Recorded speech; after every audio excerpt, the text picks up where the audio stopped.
The committee generally gets any number of whistleblower and public concerns about.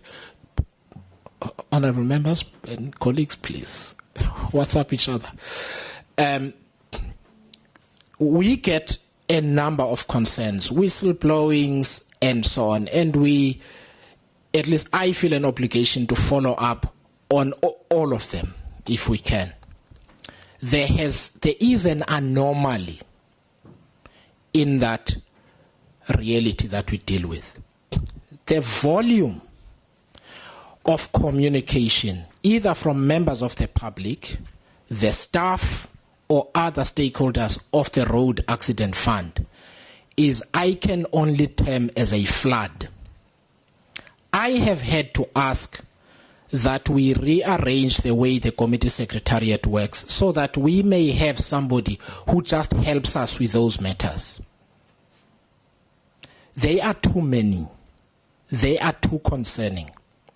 They come at such a frequency that even this memo that we are presenting, when I consider what we received on Thursday, Friday, the weekend, and this morning, it is already becoming obsolete. That is the volume of concerns that we get. Now, the committee has a vast amount of work that it has to do. We still need to complete our conversation with Dinel. There are new issues that have emerged at PRASA, for an example, etc., etc. I can't go through the whole list, but our work is voluminous. We can't have the same institution coming here every month to the detriment of oversight on other institutions. So I'm going to put it up front so the members know where I am going with this. We will need to collect as much of this information at a certain point, compile it, synthesize it, make it available to the members, and then we have a committee inquiry where we set aside a specific amount of time, we deal with the issues, we compile a report with recommendations for the executive, for parliament, etc., and we know that we've dealt with the issues. Otherwise, we're going to have the Road Accident Fund going up and down to parliament all the time to deal with things that we get, and I don't think that is an efficient use of our time. So that is the first thing. The second thing I want to say is that there are so many points of dispute, and people that are able to come to parliament, who was here when something happened, who was not here when something happened, and particular instances, several instances where I have felt and have raised in the committee that the level of disclosure and the truthfulness of the information is lacking. So one of the things an inquiry will assist us is that we will then be able, if necessary, to subpoena people, whether they're still with the institution or not, whether they're still with the government or not, to come and present themselves and account to the committee, to Parliament, and to South Africans in general, so that we can get to the bottom of what the issues are at the Road Accident Fund. So that is the second thing that I think is important. That's where I'm going with this. And part of what we need to do, at least at a high level, is to agree, in the event that we agree to part one, is to agree what then would be the terms of reference and the scope. The third thing that I want to say is that the mandate of our committee is specific. We are not the portfolio committee on transport, under which the Road Accident Fund falls. But we are tasked with ensuring accountability in terms of what we believe is maladministration, financial mismanagement, misallocation or use of public resources, and so on.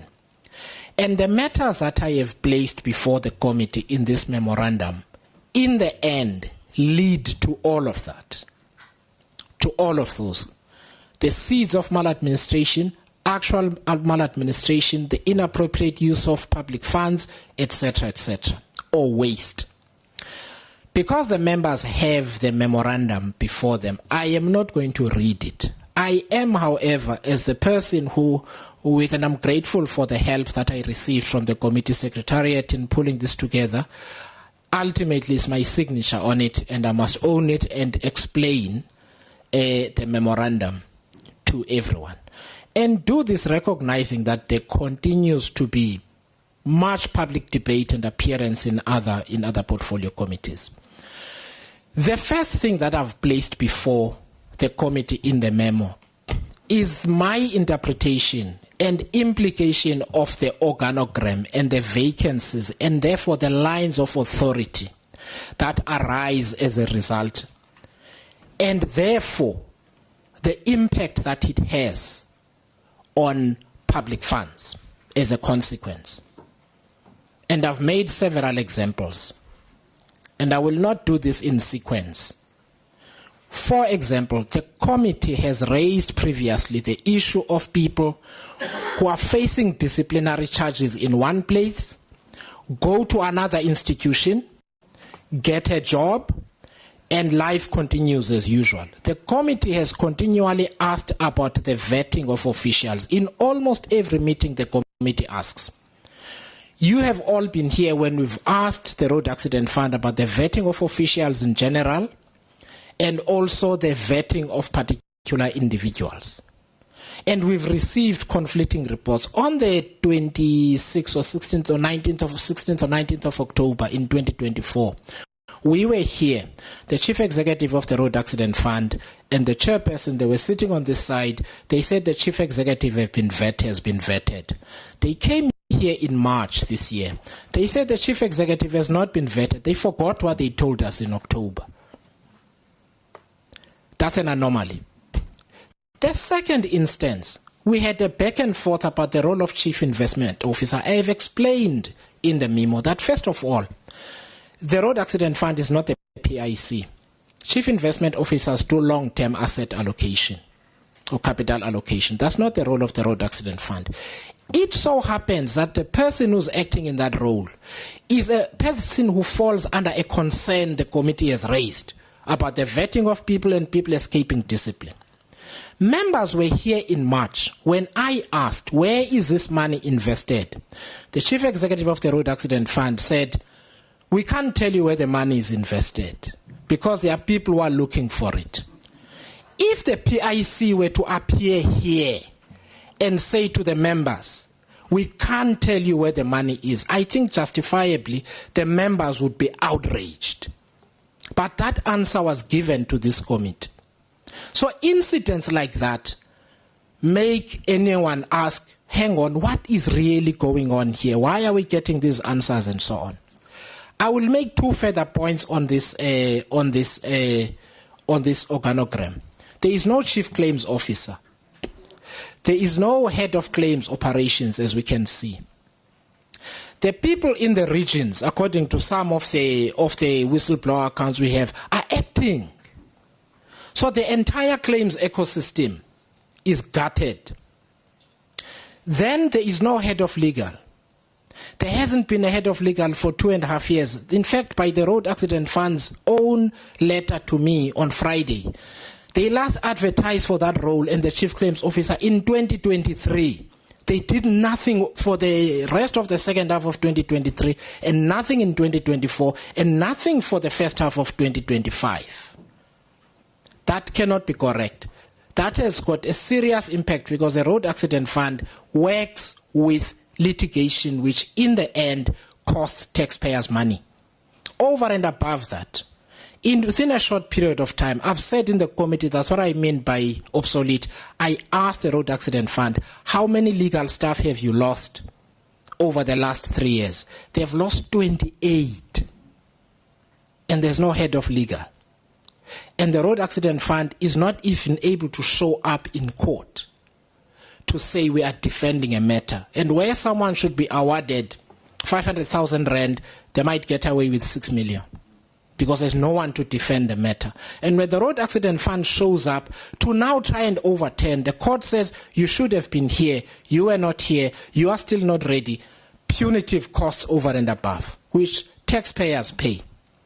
I'm going to leave it here because I'll be repeating the memo. All I'm saying is that when you objectively look at the organogram, and you look at the vacancies and the financial impact, you come to the conclusion that someone must account for this state of affairs.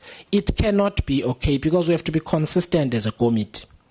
If we ask other institutions these questions about acting people and the impact, we have to ask everyone about these matters. So that is the first thing and the issues that attend to it. Denzel, can we move on to the second topic? Then, we were here as members of the committee, and I've dealt with all of those issues, Denzel. So we were here as members of the committee the other time. We've dealt with the inaccurate and false information and just not being given information. I will make just 2 examples here. We had to adjourn this committee meeting to obtain information that we had asked for as long ago as the 16th of November last year about law firms that the Road Accident Fund pays to handle its matters. They didn't give it to us. I said in October they don't have it. I sent a letter on the 16th of November, asked for it. They didn't give it. We invited them to provide it in March. They didn't provide it. They then came back again in May, and then eventually we said, please do it now. In that disclosure, there were 2 overall material omissions. The first is the total amount that is given, that is paid to the law firms. It was inaccurate in 2 respects. One, how much has been allocated and paid to some of those law firms. There were also law firms that were not even on the list, like Mashiane Moodley. They were not even on the list, but they were paid by the Road Accident Fund. That introduces a difficulty for the committee in that we are now not certain about the quality and truthfulness of the information that is provided to the committee. So can we move on to the next one? So let's move to the next topic. Then there are further allegations about some of the contracts that the Road Accident Fund has. And one of the things I do, members, is that when somebody makes an allegation, I do write to the institution to ask for their view and evidence thereof. I can tell you those 2 media services contracts exist. The members will get them. They exist. They arrived on Friday evening. I just didn't have enough time to synthesize everything. They are signed by an executive who is not of that function that should sign them, because that person is acting. The signatures do not look the same, even though they're signatures of the same person. The deliverables are unclear.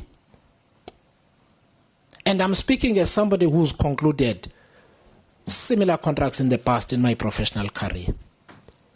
They are supposed to last 5 years. The rate of expenditure is such that one of those is nearly depleted already, but it's got 2 more years to run. Now, some of the questions we might have to ask is, so which one is your signature here? Because they don't look the same. So what do we deal with this? There's another issue which is the result of a whistleblowing, which pertains to, I think it's a contract for office furniture. I think it's under number 4. It was flagged, and the committee has been sent the report to say this is what specifically happened in this instance. Please address this concern, because information was taken from another bidder and allocated to another. I asked for the relevant contract. You know what? The Road Accident Fund confirmed last Friday that the contract is active. So we have to ask, why was nothing done? I can move to this one because this one has been in the papers, the Moana properties. The whistleblowing is so detailed. The person says, I'm the person who had to change what had already been decided. Here are my emails. Here are minutes of meetings. They wrote to me yesterday to say, please get the police to protect me. I am feeling unsafe. They wrote to me. They wrote to the minister to ask for protection. So again, colleagues, these are matters I don't think we can keep every time there's a whistleblowing, we ask somebody to come here. And I'm just talking about the matters that we have received. The last point is what I will call matters relating to the rule of law. So once during the next day or 2, and I'll work very hard to make sure that we synthesize all of this information, we've dealt with the Auditor General issue here. I am not quibbling with the issue of accounting standards. But in South Africa, we have a certain way in which state institutions take up matters that they are not happy with. First of all, I asked, okay, please send to the committee the internal legal advice that you obtained before proceeding to court on the matter. One sentence answer. There was no legal advice sought, and therefore those memos do not exist. We have spent, as taxpayers, nearly 20 million on that case. I think it's the business of the committee to follow up on that. The second point is, and I've made the example in the memo, other institutions find themselves in similar situations all the time. I've made the example about Eskom and NERSA's decisions. Eskom does not implement the new tariff structure because they disagree with NERSA. They say, we will take you to court. We will do what you want for now, but we'll ask the court to claw back what you did not give us once they agree with us. As it happens, in the previous round, the court actually agreed with Eskom, and Eskom was allowed to claw back. The only thing I'm appealing to members on here is this. We must think carefully about the door that we are opening, where if one state institution disagrees with the rule of an empowered state institution like the Auditor General, they can ignore it. The point here I want to say again is not whether the Road Accident Fund can go to court to challenge the view of the Auditor General. They can. What we must be careful not to allow is a situation where, because we have to be consistent, Auditor General feels financial statements are not up to scratch. You made a loss. The institution says we feel we made a profit, and we are going to continue to present that here. I think the committee would be unhappy were that to happen. The final point that let's just complete the thing, because then I need to give the members an opportunity to comment. So what I'm saying is that the matters are too numerous. They relate to contracts, use of money, maladministration, and so on. And the proposal is this. We determine the terms of reference of such an inquiry. It has to relate to maladministration and so on. So it's not our job to deal with policy matters broadly, because that's the portfolio committee. There are lots of allegations and counter-allegations. Everybody involved needs to get an opportunity to present their side of the story before the committee. We need to give everyone an opportunity to do so under oath. And having considered all written evidence and testimony, we then write our report. We reach our conclusions, we write our report, and we table it before the House. And those recommendations can then be implemented. The timetable proposed is the following, because that also takes account of the timetable of Parliament. One, that as soon as the members have agreed broadly on the terms of reference, the committee secretariat writes them up. On there, is it the 30th that we can come back? The 1st of July. On the 1st of July, we do the same exercise. We look at, they get sent beforehand, we look at the terms of reference as proposed, and we finalize them. Then we use the period between July and the time that we come back from recess to prepare and also invite the various parties, because within those terms of reference, we'll also say who needs to come. And then when people come here and they testify, we have a consideration of all the evidence they place on the table, and then we complete our work. That will also give the committee space to deal with all these other institutions we see in the papers, and we get an ulcer, because there are also things that are bad that are happening there. It gives us a space to complete our work in respect of other things. So that is the way forward that I propose. The last point I want to make is the Ministry and the Road Accident Fund have sent us an enormous volume of documents, with a document that sets out, it's got annexures and so on. During the course of this week, the committee secretariat and myself will synthesize all of this, prepare a detailed covering memo, and share all of that information with the members. The only information that will be redacted is critical whistleblower information.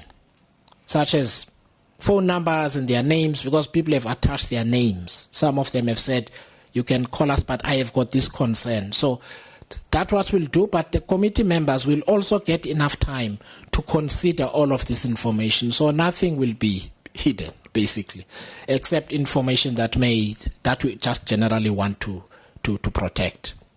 And then after that, when we come back on the 1st of July, the members would have seen the same information that I have seen. And we can finalize it. We can comment on the terms of reference, and we can finalize the terms of reference. And then we proceed on that basis. Members, let me stand down. But that's what I want to